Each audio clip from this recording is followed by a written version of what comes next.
Mesdames et messieurs, bonjour. Je suis Léonard Fanja, le journaliste patriote. Je suis le directeur de publication du journal panafricain bilingue Les Visages d'Afrique. C'est un journal dont la ligne éditoriale est le combat pour le triomphe de la justice et de la vérité. C'est un engagement à vous servir la version décolonisée de l'information, c'est-à-dire l'information pure, juste, authentique, non biaisée et favorable à l'émergence de l'Afrique. C'est un engagement à dire la vérité. Toute la vérité et rien que la vérité. Alors, pour ce jour, nous voulons relever ce que beaucoup de presse n'ont pas beaucoup relayé, que avant le match amical entre les Lions indomptables et la Sparbornoya, l'équipe nationale russe, il y a eu d'abord un match amical entre les supporters des deux nations, c'est-à-dire au sein de l'académie du football Dynamo de Kiev, de Moscou, autant pour moi, ce match dans les arènes de Lev Yashin, il faut le préciser, le gardien emblématique de Russie et le champion de tous les temps en tant que gardien. Cette rencontre a eu lieu entre les supporters du Cameroun regroupés au sein de l'association Diaspocam et les supporters russes. Et je voudrais donc vous donner l'occasion de suivre quelques informations concernant cette rencontre organisée le 12 octobre, le même jour, quelques heures seulement avant la rencontre opposant les Lions indomptables à la Sparbornoya de Russie. Russie-Cameroun, match des supporters. Un match a opposé les supporters du Cameroun aux supporters russes quelques heures seulement avant le grand match historique ayant opposé l'équipe du Cameroun à celle de la Fédération de Russie ce 12 octobre 2023 à Moscou. Pour la première fois de l'histoire des relations russo-camerounaises, un match des supporters a eu lieu le 12 octobre 2023, quelques heures seulement avant la grande rencontre opposant les Lions indomptables du Cameroun à l'équipe nationale russe, la Sbornaïa.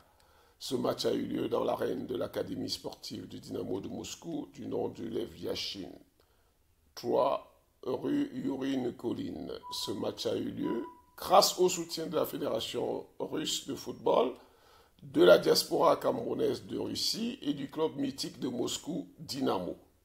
L'un des organisateurs de cette grande première mondiale des matchs des supporters russes et camerounais, qui va rentrer dans l'histoire des relations entre la Fédération de Russie et le Cameroun, est Louis Guen, président de la diaspora camerounaise en Russie, qui accompagnait Marcel Monchard, directeur technique Lano Initiative. L'équipe Diaspocam, des supporters de l'équipe nationale du Cameroun en Fédération de Russie, est composée d'étudiants de premier et second cycle supérieur en Russie, ainsi que des ressortissants camerounais, membres de la diaspora et vivant en Russie.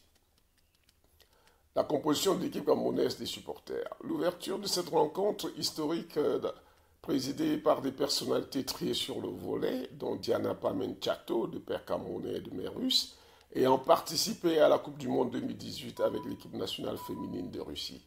Elle a évolué dans les clubs Dynamo de Moscou, Spartak de Moscou et Rubin de Kazan.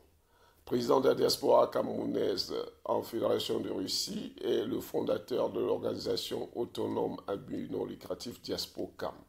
Le président de l'association des doyens de Moscou, Florence Samé, et le président de l'Union des diasporas africaines en Fédération de Russie, Kim Fuzenebe, Tafes, ont pris part à la cérémonie d'ouverture de cette rencontre.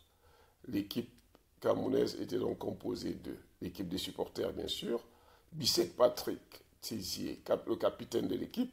Il a évolué tour à tour dans plusieurs clubs russes, dont l'INAP, deuxième division régionale du Kazan, Yakutsi Fortuna Football Club, première division régionale du Sibérie, et en Premadrital, division régionale de Briska.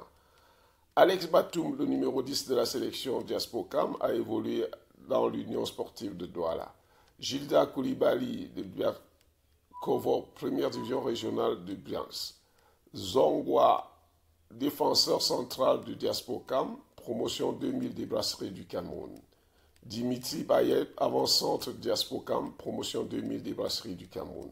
Bien évidemment, d'autres Camerounais n'ayant pas de fait d'armes dans le football faisaient partie de cette équipe. Ce match s'est achevé sur le score fluide de 3 buts partout.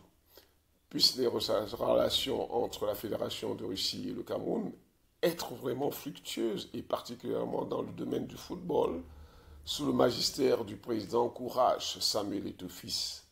L'homme par qui viendra le véritable bonheur des acteurs du football et de toute la communauté sportive du Cameroun.